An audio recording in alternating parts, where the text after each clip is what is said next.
You can throw up your screen. Yep. Good morning, everybody. I'm Kara Golden. I'm the Director of Marketing for Tiger Home and Building Inspections. And Joe DeLaurentis is with us today, and we're going to talk about seller preparation inspections, sell faster and for more money. So we're going to do a little bit of a COVID introduction as well. If you're not familiar with Tiger, I think most of you are.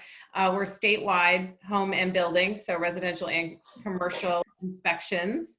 And we're a Connecticut family business. Joe's my brother. He's a licensed home inspector. He's also has a number of other specialties and licenses for conducting home and building inspections in Connecticut. One of the things I think that's important is our wood destroying insect inspection is included in your Tiger home inspection. It's important right now because we don't bring any additional people on site. And I know that's important during COVID to have as few people at the inspections as possible. But even more importantly, we recently had a Keller Williams agent from your office call me in a bit of a panic because the home inspector their buyer chose at the home inspection, they realized he was not licensed for wood destroying insect. And she called me going, oh my gosh, I need a wood destroying insect only inspection as soon as possible, which, as you all know, things are super busy right now. So we did fit it in and get it done for her. And that's, obviously important to get done the first time out at the home inspection. We also offer continuous radon monitor testing and well water testing, and we have a mold testing and mold assessments through Tiger. Another thing on the environmental end, we will come out ahead of time and set the radon monitor, draw the water samples to help get you through the transaction a little bit faster and expedite those results. So I'm going to let Joe talk about seller preparations. Take it away. Thank you, Kara. As Kara introed seller's preparation, thank you all for attending. I will stop a couple times for questions. If something comes to mind, other than unmuting, you can certainly use the chat feature and Kara will receive those questions and read them off for you as well. So a quick review. Some of you may have heard this from us already in a prior presentation. However, just to go through current practices and the reason why this is good review is as the general public has started to open up a little bit, some people are getting away from safe practices, specifically in real estate. So I find it really important to maintain these things so that we can keep the sellers happy. They're the ones welcoming all of us into their homes for showings, inspections, whatever it may be. And I think keeping them feeling safe and secure that people are doing the right thing. So CTR, the Connecticut Realtor Association, still has their protocols set up. They're recommending or requiring that only the principal buyers and their agents should be present at inspections. Important to remind people of this so that we don't have too many people running through sellers' homes. Inspectors should be wearing a mask or some sort of cloth covering on their face while they're on premises. And then CTR recommends, but does not require gloves as well. Substitute for gloves would be obviously what we've all become very good at, washing our hands repeatedly. And we continue to monitor CTR's website, and more importantly, their text alert is fantastic. If you're not taking advantage of that, it's a good thing to try. I'm not going to go through all the details of our office procedures. However, the one takeaway from this slide is we are preempting some of these conversations with our clients so that they can be aware of some of the changes. For those that are not able to be present, we are still offering video conferencing, phone calls. We call them at the beginning of the inspection to introduce what we're going to do, find out if they have particular concerns, and then wrap up with a summary phone call at the end. And of course, as always, we're open to conversations after the delivery of the report. Always a good conversation during COVID procedures or not, but more important now is access. Whether you're on the buyer's agent side or listing agent side, making sure that we can get to equipment or that equipment is all up and running is extremely important. Even more important now because we don't want to have to bother sellers more than once. We'd like to be able to go get the whole inspection done. but simple things like heating and cooling equipment.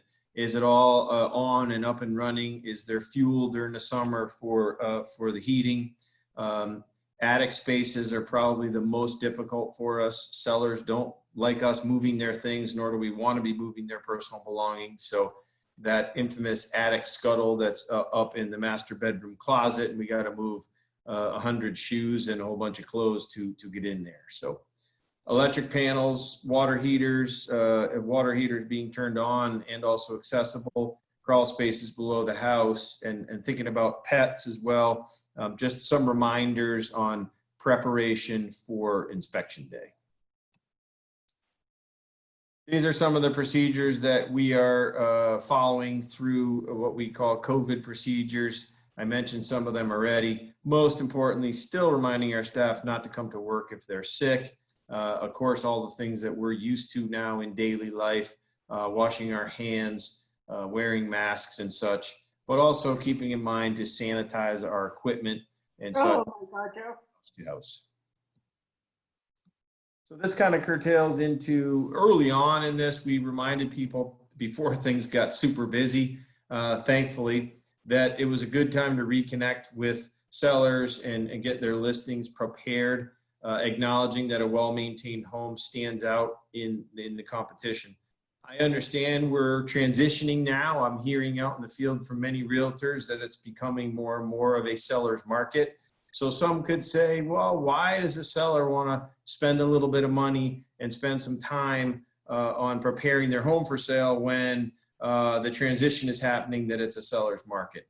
And I still feel strongly that a little bit done ahead of time, or even acknowledging some of the potential older equipment or things in their house, will go a long way, whether or not it's a buyer's market or a seller's market. And I see this time and time again amongst the buyers and sellers, the amount of stress that starts to get created about finding things that were unexpected through the inspection process. So the general conversation today is preparing the homes for sale. We've also prepared this marketing flyer, which Kara sent along. If you don't have it and you'd like us to send it again, we can do that. It's in PDF form here. We also have it printed, which we used to distribute when we were out distributing paper. But this is a wonderful document if your seller has an interest and you want to have some talking points or explanations for them about what seller's preparation home inspections are all about, then this is a good document for that. So who can benefit? Traditionally, in the last few years, there's been an increase in this, and in other parts of the country, as I network with other home inspection companies and like some of you attend national associations and such, in other markets in the country, this is the norm. Sellers inspections are done all the time. In Connecticut, I have several realtors that work with our company. Probably 80% of their listings get seller's preparation inspections. So who do they suggest it for? Long-term occupants, 12 plus years. 12 might be a little light, but I find people in the 20 plus certainly might be a little bit out of touch with the conditions of their house. They may not have bought or sold the property in a long time, so they're not aware of how the inspection process goes, and frankly, how critical today's buyers have become, in my opinion. Estate sale is another one. A family knows very little about the property. We've had great success working with, the heirs of an estate are all over the country. They don't know the conditions of the house. They want to at least acknowledge what those conditions are. And we can talk about some of the options as we go through. Do you fix things? Do you just acknowledge the conditions and disclose? Or maybe you go out and get your own proposals so that you have dollar amounts to suggest to buyers as to what the future may hold. The last one I added recently, and that's investors who are flipping houses. Many times we come in with a purchaser of a house that's been prepared for sale by an investor. And the mindset of the buyer is that everything has been redone. The mindset of the investor, and having done a fair amount of this in the past before I had children, is I have a certain amount of money. I bought the property. I know how much I can put in it. I know what the market bears to sell it. So we understand as inspectors that not everything can be done. However, it comes as quite a surprise to many buyers, particularly first-time home buyers, when they see the beautiful kitchen and bathrooms and new wood floors on all the living spaces, that the furnace is 30 years old. It's never even been serviced. The insulation in the attic is still the original 1-inch from 1950. These are all things that start to come as a surprise to them. So some investors that I work with have me do an inspection before their purchase, and then we return when they feel that the house is ready for market to click off a lot of these little things. The exterior faucet that was broken and the pipe was, froze and was cut, and they never fixed that. Had a conversation with a builder just this week, GFI outlets. His comment was, well, we redid the kitchen. We don't have to do the GFIs because the house was built in 1970. And my simple explanation was, why are you going to put the buyers through this? I know that their inspector is going to say to them, we recommend a safety upgrade to adding GFIs. And they're going to look to you and say, why didn't you put GFIs in? And for the price, I advised him as an investor, go ahead and do the GFIs. Yes, you're right. You don't have to bring the house up to current code, but that's an easy one to address. And that's the purpose of some of these seller inspections for people. So to talk about some of the things we come across that are easy seller preparation tips: air conditioning, particularly when it's out of season. Do we have any service records for this equipment? It's often a very sought after portion of a house. When it's there, people want to know the condition of it. Time and time again, day in, day out, cleaning and repairs to gutters. It's a real simple maintenance task usually, but can lead to basement water entry and erosion issues around properties. So something that sellers can do pretty quickly. Some of the small moisture damage trim and maybe painting some windows and doors, particularly on the front side of the building, so that it shows better. Repairing foundation and floor cracks is a big one. We as inspectors are going to recommend to people to patch those cracks. Some people will call a professional and they'll want a warranted crack that's not going to leak. And if you're not familiar with pricing on that, you will find some of these contractors that are going to guarantee the crack are going to charge a tremendous amount of money for a 6 or 8 foot foundation crack that could have been addressed by the seller for a lot less money. So garage door operation, we all know we like to push that button and go in and out and get through our busy days without acknowledging the clanking and banging and rough operation that will be noticed by a buyer. Crawl spaces, always something that we're probably the first person to be in many, many years. So some deficiencies come up in crawl spaces. And then the infamous fogged glass panes. And a real simple one is making sure that all light fixtures have bulbs in them. It's difficult for us as inspectors to say what might be wrong with the light. It's easy to suggest that it's probably just a bulb, but some buyers want clarification of that, and it just becomes another question mark in their mind, as it may be. So there's a couple easy ones that you can take to your listings and have people prepare. Of course, if we go through the whole inspection, these types of things, and then of course any more important items may come up. We'll go through a case study with you, the not handy family as we made up. First-time home buyers, young professionals, they're not interested or have not had experience with, maybe a better way to put it, in working on their own home, never owned a power tool. And the last bullet is our favorite, right? The parents are heavily involved in the process. They've bought and sold houses through their lives, so they're going to guide them through this purchase and sale. Beautiful house. Notice the roof here is disclosed, is advertised as a newer roof, which it certainly looks like in the photo, and generally the place looks like it's in good shape, which it certainly is, but a couple things do come up on the seller's preparation inspection. The first one is we found some carpenter damage, and along with it, some moisture damage in the corner We recommended removing some of the trim to determine how significant it was. Also, treatment by an exterminator. You see it got a little worse once they removed that rotted trim, and they had some repairs to make there. Again, I'll say this many times, this allows the seller to control that situation versus when a buyer's contractor may get in there with inflated pricing and conversation on scope of work.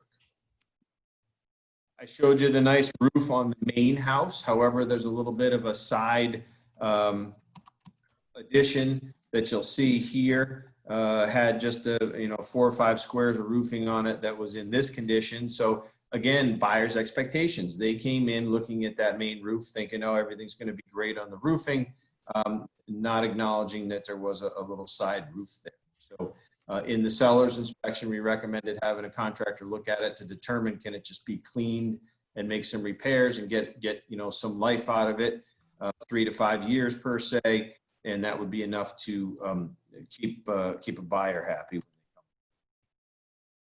They added a new bathroom in a portion of the house. They weren't able to get drainage in properly, so they ended up cutting some of the framing.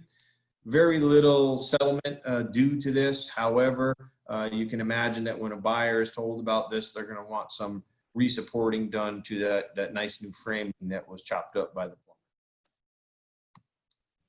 Some other things that came up as maintenance suggestions. There's, as we talked about, that cleaning of gutters. There's some minimal paint wear and moisture damage on the outside. There's that same garage door opener. Here's another one that depending on the client's level of concern can morph. There was a history of a leak under a bathroom sink, a little bit of surface mold growing, reported as some potential mold concerns, and they needed to repair the leak in the damaged cabinet. Also consideration for mold testing or remediation. And you'll see when we go through the solutions that there are some easy ways to address this. Commonly, older homes will find a couple miswired outlets throughout the house to be addressed. So what does a proactive seller do? Well, in this case, they took the tact of making some of these repairs and going out and getting some letters from contractors. So carpentry damage was treated and repairs were made, 300 and 1,000, so 1,300 there. They had their roof cleaned. They also received an estimate and a letter from their roofer saying the roof has 3 years useful life left, and here's what it's going to cost when it needs to be replaced in the future. That's something then provided to the buyers to acknowledge, hey, we know that that right side addition is a different age roof. We had it cleaned, we had it repaired, and it's not leaking. In coming years, you'll need to invest in a roof replacement for that section. Garage door servicing was done. Those were working fine. In order to address that little leak and some potential mold, they asked their son to do some work for him. He's a handy guy. He repaired the little leak at the sink and just went ahead and put a new vanity cabinet in, $250 total, instead of some buyers getting excited about potential mold concerns. Some general maintenance and repairs on electric, and then other maintenance items. So we come up with a pretty good chunk of change here, in this case that the seller put in, almost $3,000 from $2,700, but you'll see the opposite of this as we go through what our critical young buyers who are expecting everything to be perfect coming into the house might come up with for an estimate. Just stop and before we move on, check the chat with you or anyone who wants to unmute and ask questions. So I don't see any questions. Does anybody have any questions right now? Great. Keep moving through. So in the second scenario, the sellers did not have a seller's preparation inspection. The same findings, of course, come up, but from a buyer's perspective, we have some different things going on. It adds some stress to their transaction. Remember, their parents are involved. They're directing them to say, hey, let's get some quotes. I got some guys I've worked with before, and those may, by nature, be a little bit more inflated than what a seller could have shopped for. Maybe the buyer asked the sellers to make some of the repairs, and potentially this causes some delays and contract extensions and such. Additionally, some of the work that was not done can come up on appraisals, particularly if you're dealing with any government loans. And then we have further delays with who might fix things in order to get through the appraisal process. I consistently, 2-3 times a week, have requests for letters to satisfy something that an appraiser saw. We went and did the inspection. We saw a hairline crack in the foundation. We recommended it be sealed, and along comes the appraiser who sees the crack and wants to know, is it structurally sound per se? They want a letter for their underwriter. So again, having these kinds of things done before the appraiser even saw them would eliminate that conversation as well as some of the home inspection conversations. So the not handies, as buyers go through, they take the same list and their contractor says, hey, I'll get that carpenter ant damage repaired. I think when I pull it apart, I'm going to have a lot of work to do. And the treatment total and repair is $2,200 versus our $1,000. Their roofer has no interest in cleaning anything in order to guarantee it not leaking. He says, I gotta replace it. So that's $4,000, and I might have to do some plywood replacement and flashing and better budget for a little piece of siding. Garage door repair is the same. The bathroom leak, they chose to do some mold testing and came up with an estimate for cleaning that little bit of mold. Went up from $225 from doing it themselves as a seller to $800. Their electrician said $450, and they got some other maintenance quotes from their parents' handyman of $350. So you can see how things can quickly get exaggerated when the buyers may go out and do some of this cost estimate on their own. And they come up around $8,000. So very big change from our $2,700 with that seller driving the bus, controlling the situation as it may. And again, they don't have to spend that $2,700. They could simply acknowledge. Some people leave the report out on the kitchen table, maybe ink over a few of the things that they've done, maybe provide cost estimates for buyers that are coming through to say, yeah, you know, I know my furnace is 35 years old. However, I just had it cleaned. I had the heat exchanger safety checked. And here's what the price may be for a replacement when it comes time that it's not working anymore. About 50% of things that we find on home inspections are due to deferred maintenance. So a lot of these things can be simply addressed by a homeowner who's capable, or even a handyman at a reduced rate. Many of the simple plumbing and electrical type things can be handled by a handyman instead of a full price electrician or plumber that a buyer is going to want during contract time. Of course, poorly maintained homes tend to make first-time home buyers in particular, but any buyers feel a little bit more disenchanted and maybe a little bit overwhelmed by some of the things that they have to do, even though they're not really big items, and they're probably going to come up, as we explain to them all the time, they're going to come up on any house in this neighborhood that you purchase.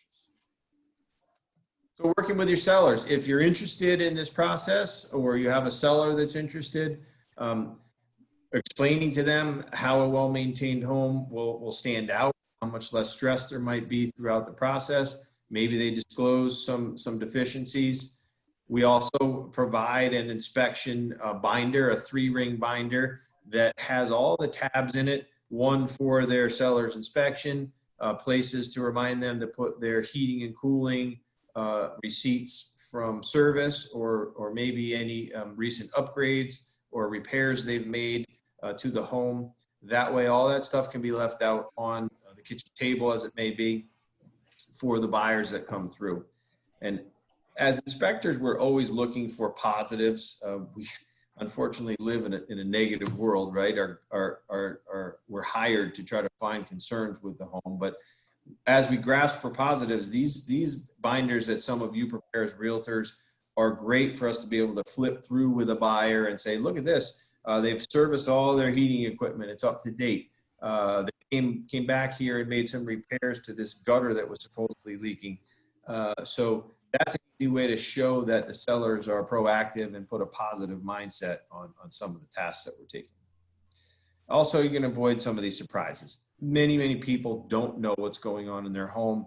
Buyers tend to think that sellers are being deceptive with some of this stuff, but frankly, most people don't know if there's some termite activity that just started, or the top of their chimney, who's getting up there to look at that on a daily basis until there may have been some sort of obvious problem, right?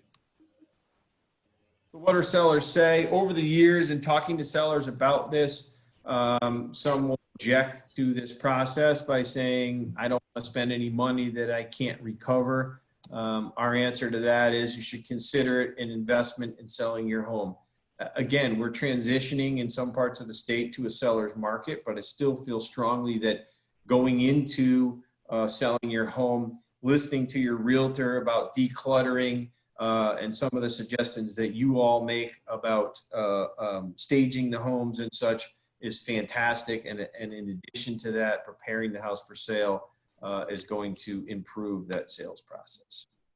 If it gets delayed for some reason, of course, you're going to have your mortgage and taxes. You might have utility bills if you're still living in the house. If it was really delayed over a 60-day process, as an example, you may spend a lot more money than it would have cost you to have a seller's home inspection. Some people wonder whether a buyer's inspector may find different issues. If you're hiring a professional that's working off the same licensing standards, there should not be anything grossly different in what they find. I will acknowledge that you might find different opinions. Some inspectors may explain things differently, or something may be advertised as a bigger concern, but there shouldn't be any gross differences in what's put forth. Is there an errant outlet that may not have come up on the first inspection versus the second? Yes, it's all likely, but not in our experience as things have gone. And here's the one that always comes up. I will have to disclose the information. I am not an expert in the disclosure. So all of you should be more familiar with that process. And of course, closing attorneys can always help as well. But these things are going to come up eventually. If the buyers hire a good home inspector, whether you disclose this stuff or not, it's going to come up. And that's the whole goal here, is to reduce some of the pressures and stress and of the stuff that comes up in a second round of negotiations, as has effectively been created in our real estate world. Having this information keeps the seller in control of the situation. They go into it knowing these things and are able to drive the bus. So we talked about this a little bit, just as a quick review.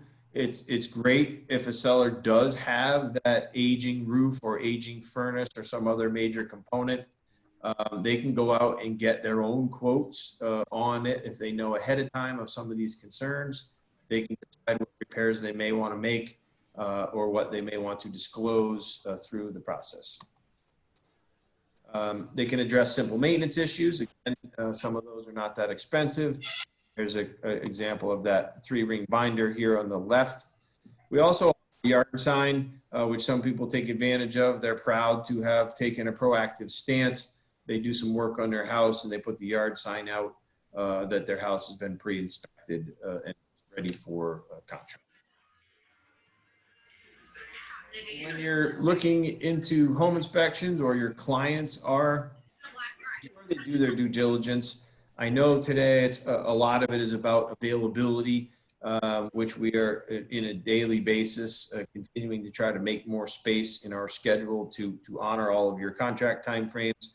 But people should maintain focused on the experience of the company. We've been at this for just a little over 28 years now. All of our inspectors are licensed. We stand behind our work.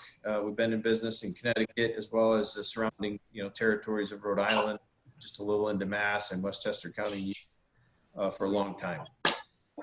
The wood destroying insect that Kara mentioned, or termite inspection in the beginning, rather than bringing other people on site or separating it out as a separate charge on our inspections, we include it with every home inspection. Our inspectors are licensed and will provide a national pest control form for every inspection.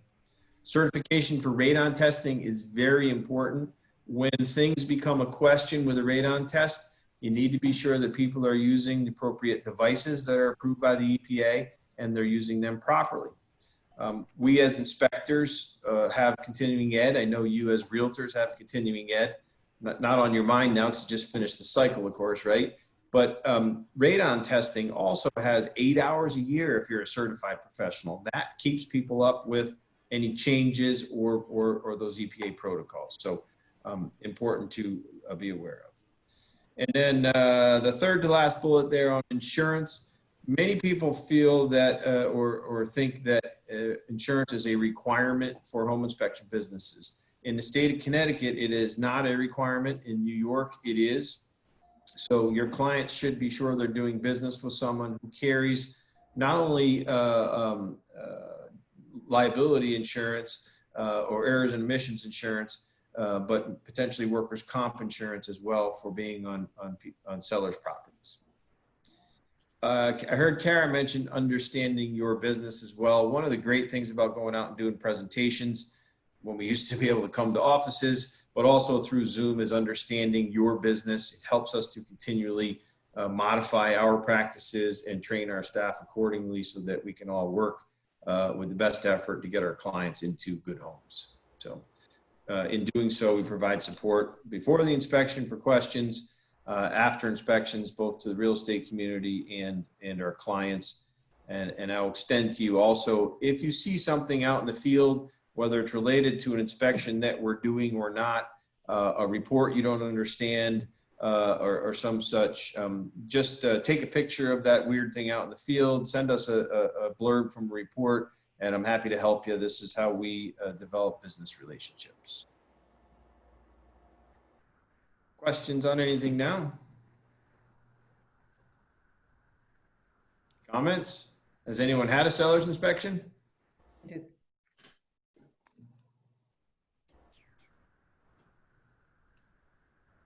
No, not yet. I like the yet. Good. That's a positive ending there.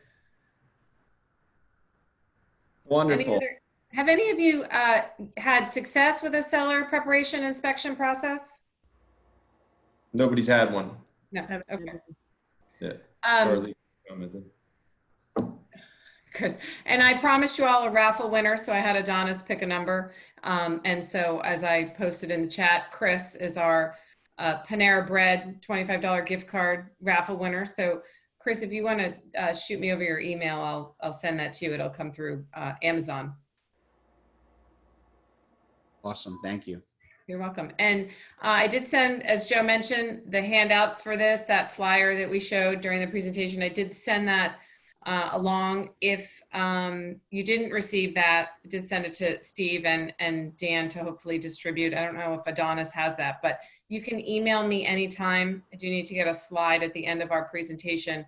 My email is kara.golden@tigerinspect.com. So you can always email me any questions whatsoever, but I'm happy to provide those documents for you as well.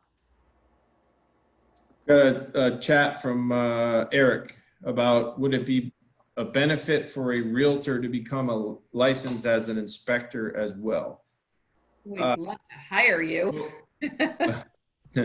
I suppose you could probably help your clients prepare listings better. I think it would be difficult to work as an inspector and a realtor. There's a little bit of a conflict of interest there.